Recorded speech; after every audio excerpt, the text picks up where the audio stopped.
बाहर बहुत तेज बारिश हो रही है और बारिश में सपना की नौकरानी जैसे ही घर आती है तो हॉल अपनी सास और पति के साथ बैठी सपना उस पर भड़कने लगती है। आ गई आज भी लेट। टाइम देखा है, 11 बज चुके हैं। अब हम सुबह का नाश्ता करेंगे या दोपहर का लंच। मालकिन बाहर बहुत तेज बारिश हो रही, इतनी मुश्किल से बारिश से बचते मैं यहाँ आई हूँ और आप मुझ पर ही चिल्ला रही हो। कोई बात नहीं, तुम जाकर खाना बनाओ। ऐसे कैसे कोई बात नहीं, ये रोज लेट आती है और सैलरी टाइम पर लेती है।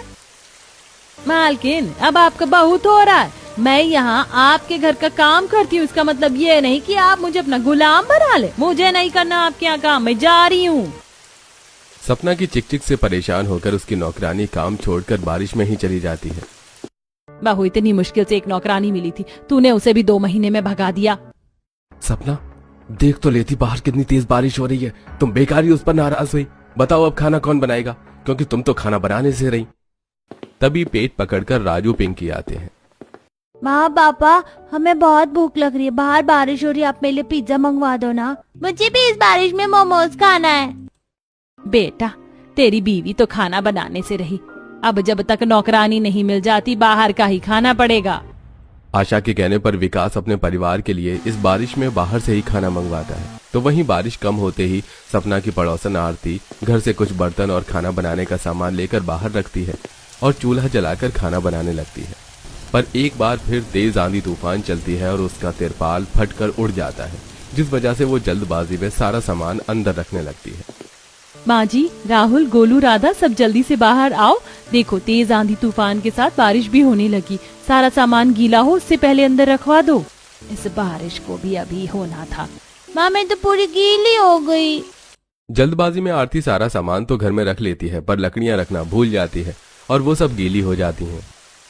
जल्दबाजी में सारा सामान घर में तो रख लिया, पर लकड़ियाँ बाहर ही रह गई। दाल तो बन गई, अब रोटी कैसे बनाऊं? हर साल इसी तरह बारिश आकर हमें परेशान करके जाती है। माँ, भूख लग रही है, कुछ दो ना खाने को। बहू, बाहर बहुत बारिश हो रही है, लकड़ी भी गीली हो गई है। मैं पड़ोसी से थोड़े चावल मांग कर ले आती हूँ। इतना बोल शांति सिर पर छोटी सी पन्नी लगाकर बाहर जाती है और बर्तन से चावल ढककर घर आती है और दोनों बच्चों को खिलाती है। तो वहीं दरवाजे पर खड़ी उदास आरती राहुल से कहती है, राहुल, कभी बहुत तेज आंधी आती तो कभी बारिश। कई बार खाना बनाते हुए खाने में बारिश का पानी चला जाता है। क्यों ना हम भी एक छोटी सी रसोई बना लें।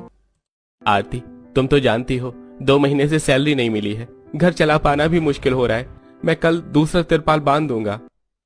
अब कल राहुल दूसरा तिरपाल बांध देता है। इसी तरह कुछ दिन बीत जाते हैं और एक दिन राहुल ऑफिस गया होता है तो वहीं दोनों बच्चे स्कूल में होते हैं और शांति की तबीयत कुछ ठीक नहीं होती, जिस वजह से वो घर में आराम कर रही होती है और बाहर खुले में आरती खाना बना रही होती है।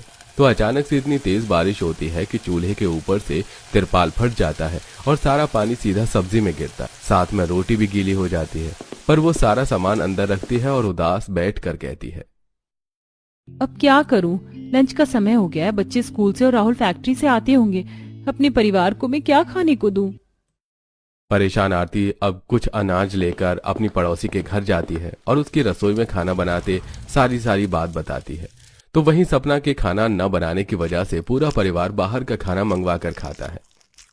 जब से वो नौकरानी गई, हमारे नसीब में तो बाहर का खाना ही लिखा है। अरे बहू, अगर हम इतना बाहर का खाना खाएंगे तो बीमार पड़ जाएंगे। माँ जी, बारिश में सर्दियाँ नहीं लगती, उमस बढ़ती है और मेरे बस की नहीं है इतनी गर्मी में खाना बनाना, और आप लोगों की फरमाइश भी तो बारिश में बढ़ जाती है। इसी तरह रोज विवेक और उसके पूरे परिवार को बाहर का खाना खाना पड़ता है। तो वहीं अब आरती अपनी पड़ोस के घर में खाना बना रही होती है तो वो सारे दुख अपने पड़ोसन को बताती है। तेरे साथ तो बड़ी परेशानी है। मेरी एक दोस्त है जो कोठियों में काम करती है, वो मुझे बता रही थी कि एक घर में नौकरानी की जरूरत है। तू बोल तो मैं बात करूं। हाँ बहन, मुझे पैसों की बहुत जरूरत है, एक रसोई बनाना बहुत जरूरी है, तुम बात करो। आरती के कहने पर उसकी पड़ोसन अपनी दोस्त से बात करती है और अगले ही दिन, आरती, ये एड्रेस तू कल से ही लग जाना यहाँ पर। अगले ही दिन आरती हाथों में पता लिए घर से निकल जाती है। वो आधे रास्ते पहुंचती है कि तभी तेज बारिश होने लगती है तो वो एक दुकान के बाहर खड़ी हो जाती है।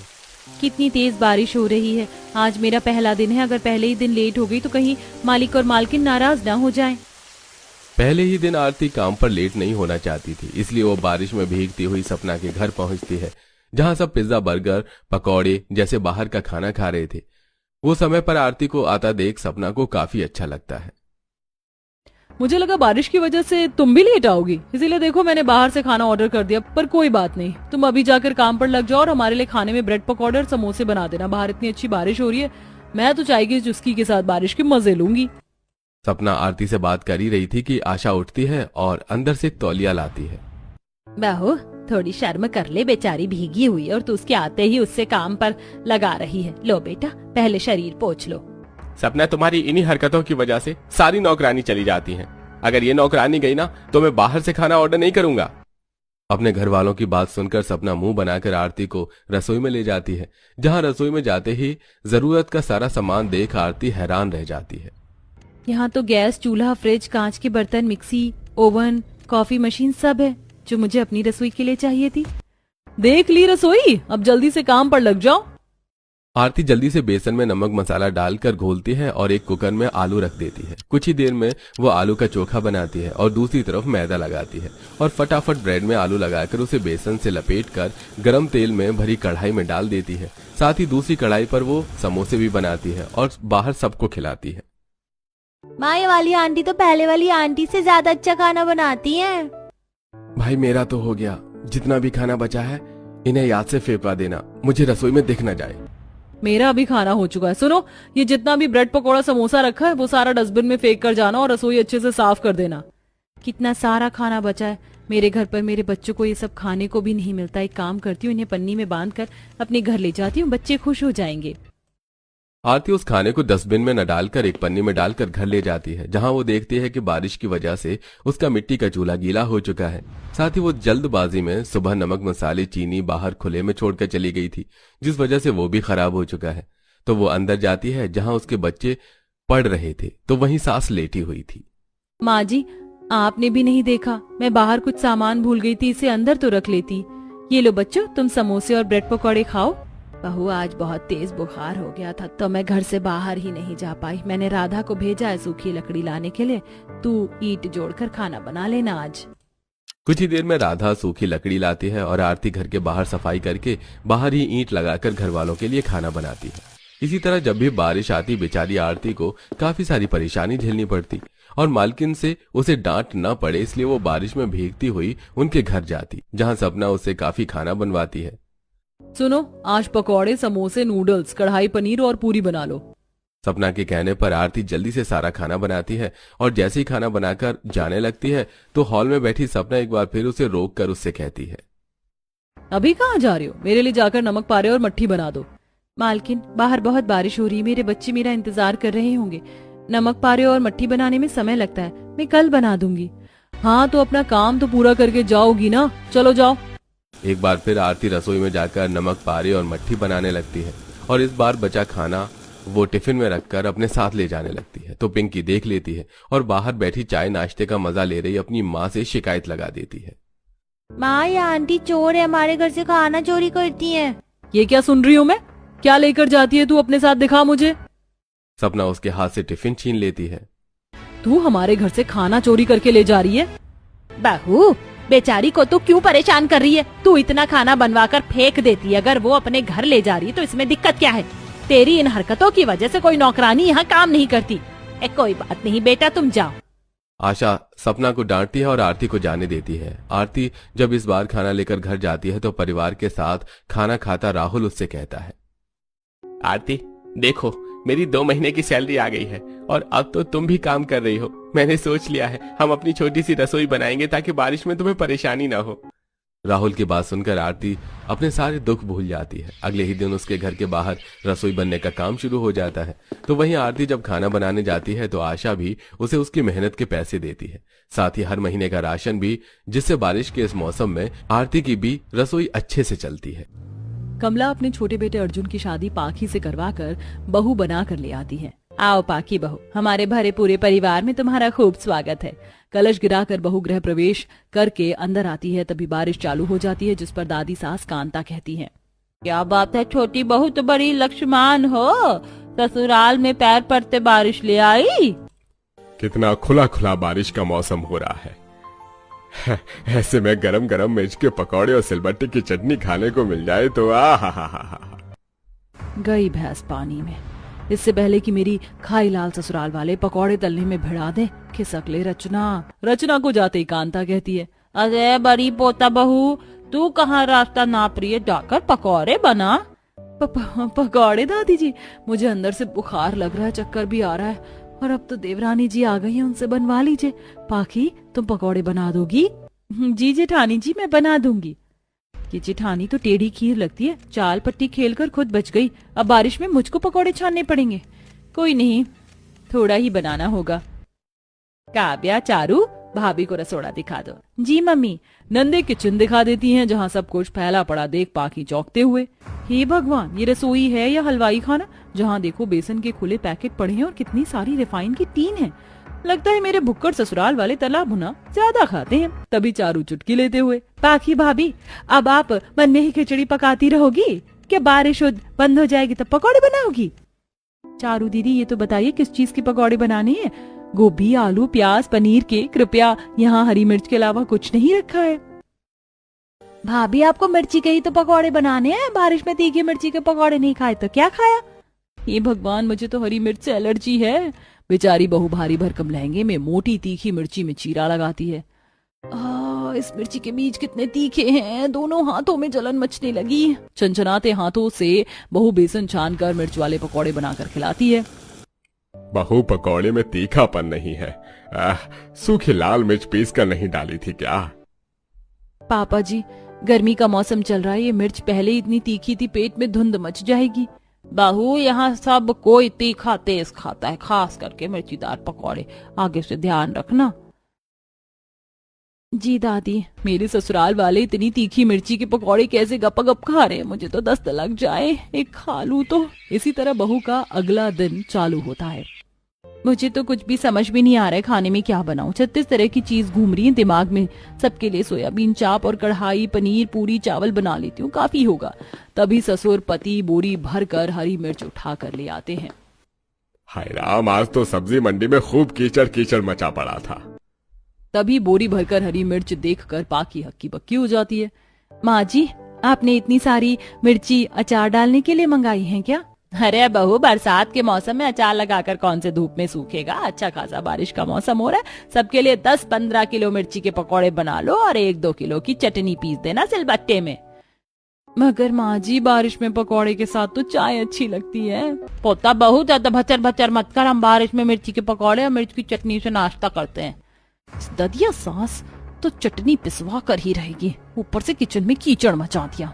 बौखला कर पाकी रसोई साफ करके पकौड़े की तैयारी करती है। कुछ देर बाद, हे भगवान, इसे हड़प्पा सभ्यता की सिलबट्टे पर चटनी पीसकर मेरे तो हाथों की हालत खराब हो गई है।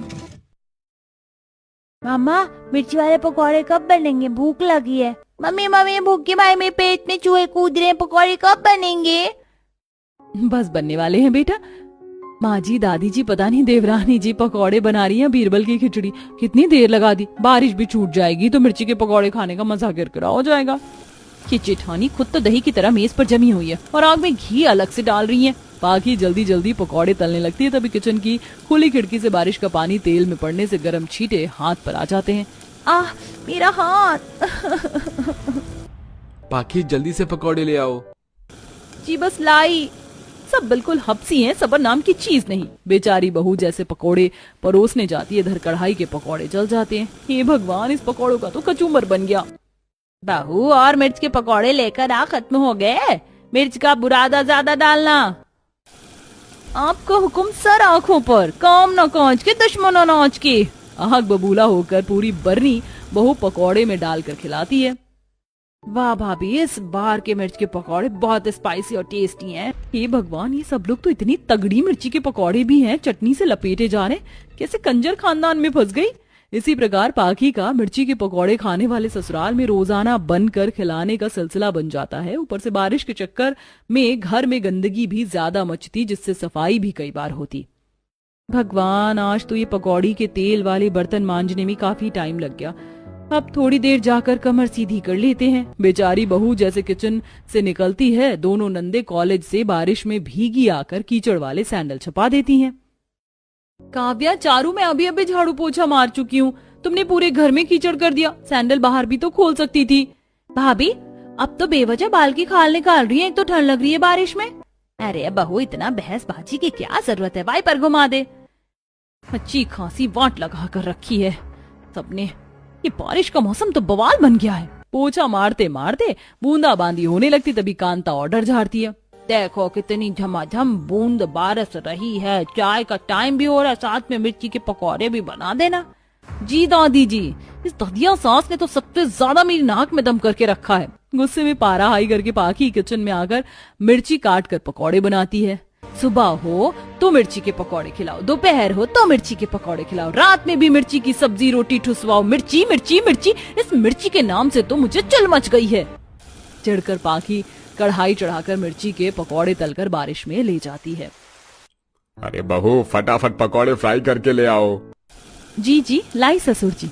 इतनी धीमी आंच पर इन भुक्कड़ों को पकौड़े बनाकर खिलाना मेरे बस की नहीं। परेशान होकर पाखी गैस तेज करके पकौड़ी डालकर परोसने जाती है तो गीले फर्श में फिसलने को हो जाती है। उई अम्मा, अभी तो हड्डी पसली टूट जाती है। भाभी कछुए की तरह धीमे धीमे क्यों चल रही हो? जल्दी जल्दी से पकौड़े डालो वरना ठंडा हो जाएंगे तो मजा नहीं आएगा। ये नल्ली निठल्ली नंदे खाली बैठी बैठी मिर्ची के पकौड़े खाकर मोटी होती हैं। इस बार सबको मिर्ची के पकौड़े तीखे लगते हैं। हाँ मम्मी, भाभी, आपने मिर्ची के पकौड़े चटपटी की जगह ज्यादा ही तीखा कर दिया, मेरा मुंह जल गया। पर चारू, तुम्हें तो तीखी मिर्ची के पकौड़े पसंद है ना? चटनी में डुबो कर खाओ। बौखला कर बहू बाउल की मिर्ची की चटनी पलट कर किचन में जाकर कढ़ाई में पकौड़े तलने लगती है। अब तो मुझे हरी मिर्च से चिढ़ मचने लगी है। ये बारिश का मौसम खत्म हो, जल्दी से मुझे भी छुटकारा मिले। किचकिच करते हुए पाखी पकौड़े तलती है, तभी मिर्च फटफट उड़ने के साथ चिकनाहट से कढ़ाई फिसल जाती है और तेल फर्श पर फैल जाता है। माँ, कैसे कंजर खानदान वाले हैं, इनकी वजह से गरम गरम तेल की छींटे मेरे हाथ पैर पर आ गए हैं। पूरा ससुराल मेज से रसोई में जमा हो जाता है। पोता बहू तो ठीक तो है। ये भगवान, छोटी बहू तेरा ध्यान कहाँ था? देखो जरा कितना सारा तेल बर्बाद कर दिया, चीज की कदर नहीं इतने तेल में। कितनी सारी मिर्ची के पकौड़े छन जाते। इस पर पाखी को खुंदक चढ़ जाती है। वो सबको सुना डालती है। माँ जी, अभी भी आपको पकौड़ों की पड़ी है। अगर मेरे साथ कोई हादसा हो जाता, अनहोनी घट जाती तो कौन जिम्मेदार होता? मुझे नहीं रहना इस घर में बारिश में। इतने पकौड़े भी बनाओ और सबको बैठे बैठे परोस कर खिलाओ, जैसे मैं बहू नहीं हलवाई लग रही हूँ। पहली बार बहू को इतना गुस्सा चढ़ा देखकर ससुराल वालों की हवा टाइट हो जाती है और पछतावा भी करते हैं। जिसके बाद बारिश में डेली मिर्च के पकौड़े बनने का रिवाज बदल जाता है और अब सादा खाना भी खाते हैं।